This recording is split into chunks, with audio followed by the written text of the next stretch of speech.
Hello traders, hello friends, welcome again to my channel. I'm Coach Jay and finally, eto na yung nire-request nyo na COT report tutorial. Isa-isahin natin yan kasi I'm sure a lot of you will benefit from it. As you know, COT report is one of the important tools for me. Kita nyo naman every weekly planning and forecast natin kasama talaga yung COT report sa aking process. So without further ado, here it is. So this COT tutorial is divided into 3 parts. Okay? So first, papakita ko sa inyo yung mga sites na pwede nyong kuhanan ng COT report. Okay? Second, tuturo ko sa inyo yung 3 components of the COT report. I-explain ko sa inyo isa-isa yon. Lastly, ipapakita ko sa inyo kung paano ko siya ginagamit sa aking pagte-trade. At first, it could be a little bit confusing, especially sa mga scalper and nagde-day trader. Pero if you are a swing trader, very useful talaga ito sa iyo. Ako, actually, nagde-day trader din naman ako usually, pero very useful pa rin sa akin to kasi with the COT report, alam ko kung ano yung short-term lang na trend and long-term na trend sa market. Okay? So, punta na tayo sa mga sites na pwede yung pagkuhanan. Okay? So, number 1, yung tradingster.com. Actually, ito yung pinaka-favorite ko. So, dito na ako nasanay. Okay? Then, yung pangalawa ay yung cftc.gov. Ito yung pinaka-official, pero for me, hindi siya ganun ka-user-friendly. Then, pangatlo, yung COT perspective. Okay, yung COT perspective, actually, ito yung pinakamagandang format. However, hindi siya equal or match with the cftc.gov na data. Kaya, mas nasanay na rin ako sa TradingStir. Okay, pero, hindi naman ganun kalaki yung difference niya. So, pwede nyo pa rin naman siyang gamitin. Bakit nga ba gusto ko yung COT report? Okay, alam naman natin na as retail traders, wala tayong kakayahan na magpagalaw ng market. So, dapat ay i-follow natin ang mga big institutions, okay? And we are lucky dahil si CFTC ay nire-require nilang mag-submit ang mga big institutions, banks, ng kanilang mga short and long positions, okay? So kasama na rin dito yung mga pending orders nila, kaya halo-halo na ito, okay? Naman natin na itong mga institutions nila, sila yung tinatawag na big guys or smart money, whatever.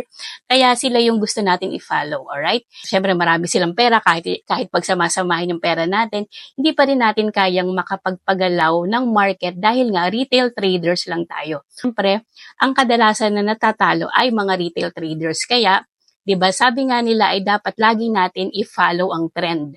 Okay? Which is, ang nagpapagalaw naman nun ay ang mga big institutions.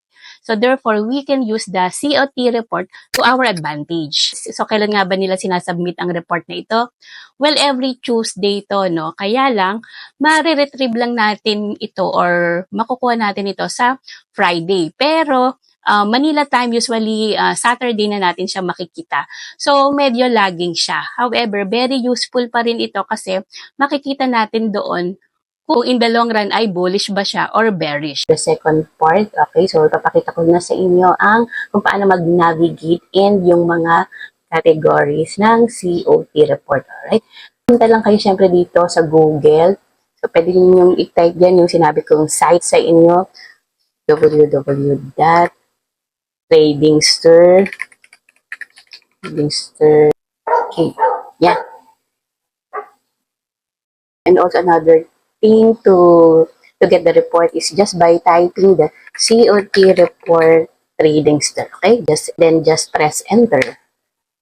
Okay, so yan, lalabas na ang ating report. Okay, ito yung mga COT futures and of course pwede nyo basahin what is COT report para mas meron kayong idea.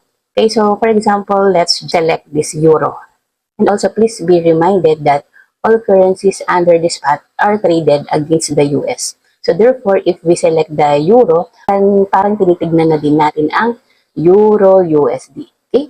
Yan. So ito na yung report niya. Okay, so ito yung period niya, August 27. So video, which is today ay September 1, 2024. So again, makikita lang natin ang report dito sa Manila, usually Saturday. Okay? So ito yung mga position ng mga big institutions and other traders as of August 27, which is Tuesday, okay? And late natin siya nare-retrieve, but this is still useful, okay?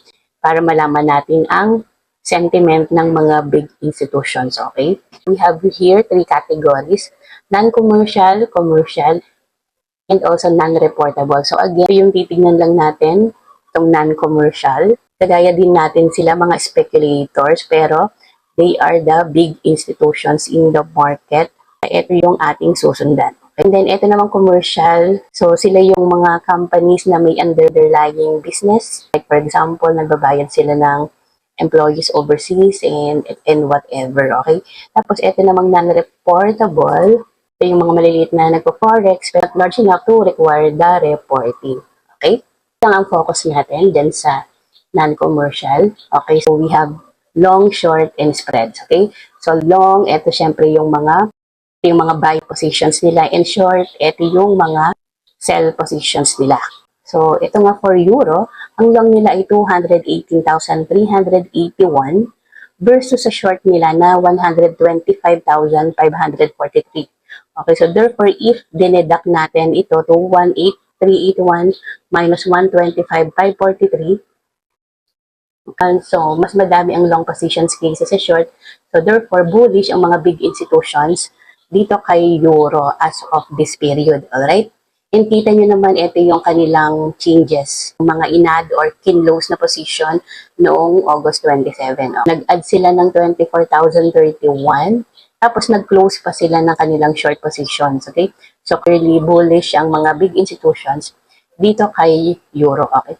Magtataka rin kayo bakit may long and meron shorts. Okay? As discussed, ang market naman ay hindi straight lang. So, it moves in waves like this. Okay?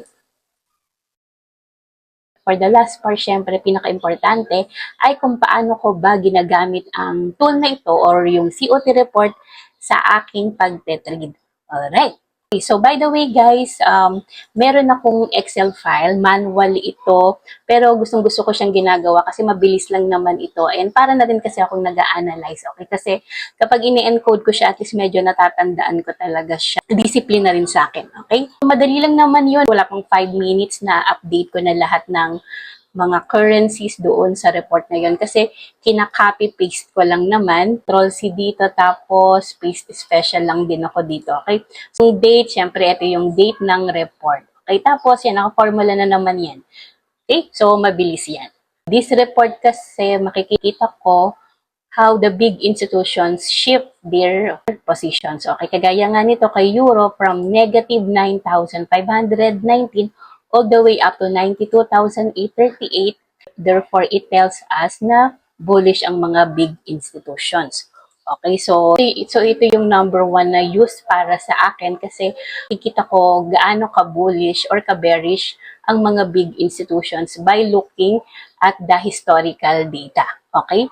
Yan. So, if we confirm dito sa trading view for Euro USD, kita naman natin na nagkikreate talaga ng series of higher highs and higher lows.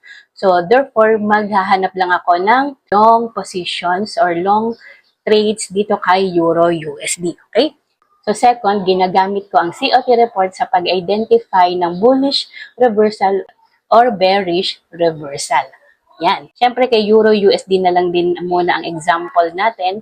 So, naririto ako sa chart ni Euro USD. Kita naman natin na downtrend ang pinapakita. And then, suddenly, nagkaroon dito ng sideways or ranging market condition. Kaya, lagi rin namin sinasabi na kapag sideways or ranging, medyo stay out muna tayo sa market. Possible magkaroon dito ng breakout or breakdown. So, syempre, hintayin natin na pag nagkaroon ng breakout sa retest, dun tayo papasok, okay? Nagkaroon naman ng breakdown, okay? Sa retest, dun din tayo papasok. So, naririto ako sa June 27, which is kita naman natin na talaga negative net positions ng mga big institutions, okay? So, i-play natin.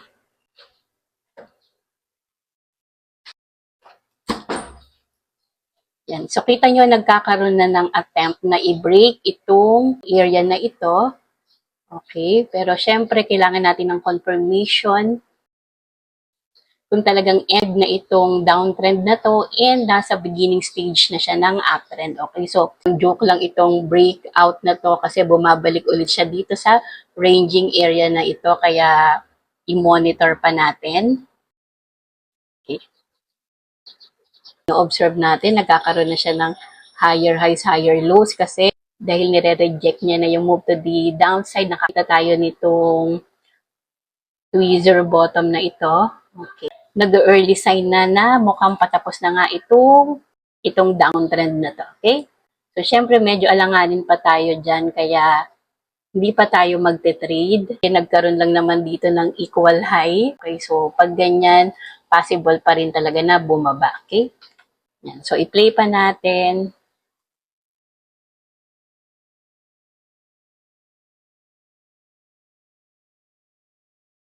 Ayun, nakita na natin na nagkakaroon na talaga siya ng higher high, which is much higher than the previous high. So, i-check natin ang COT report. This is July 5. Kung July 5, itong nakikita natin to Friday yan. So, syempre, normally, pag Friday, hindi na ako nagte-trade. So, i-observe ko na lang kung ano yung mangyayari dito by next week. Okay? Yan, kasi mahirap nang maipit. Pero syempre, pag ganito, dahil nakakita na tayo ng breakout, pwede na tayo ditong mag-alarm dito. Okay? Para pag dumating sa area na yan, ay titignan natin ang magiging price behavior dito. So, nagrarally na siya.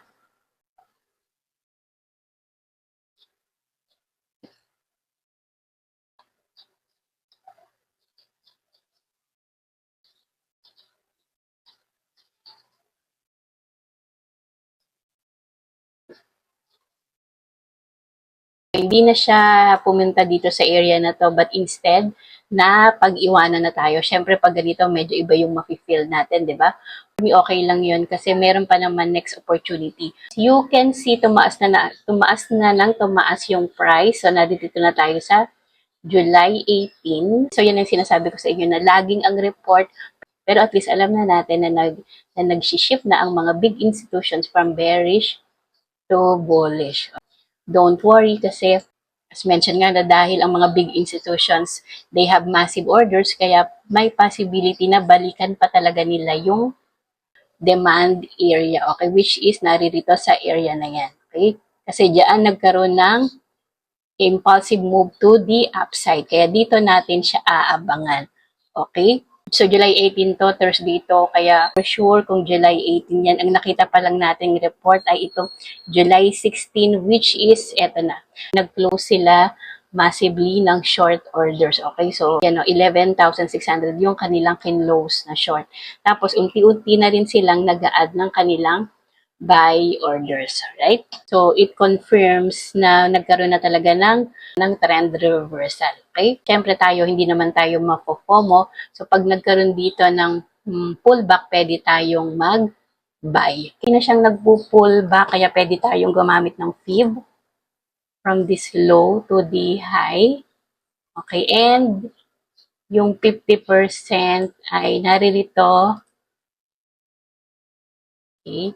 So, ako normally, dito ako magpe-pending order. Pero pag may time naman ako, maghihintay talaga ako ng confirmation. So, pwede na ako mag-limit order dyan.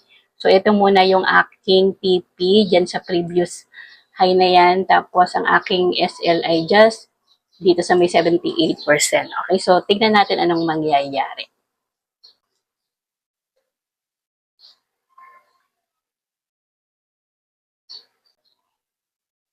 Ayan na, so papunta na siya sa 50%.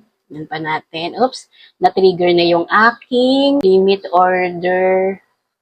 Okay, so bumababa pa siya. Okay lang yan. Ayan, okay. So talagang may rejection dyan sa 50% level. Okay. On the way din siya sa may 61.8%. Ayun, and boom, ayun na. Okay. Yan. So, di ba, naging patient tayo rito. Sa market, hindi naman talaga natin nakukuha lahat ng moves. Okay? Therefore, if we will follow our plan, magiging profitable talaga tayo dito sa Forex. Yan. Please like and share para mas marami pa akong magawang videos like this. Bye-bye!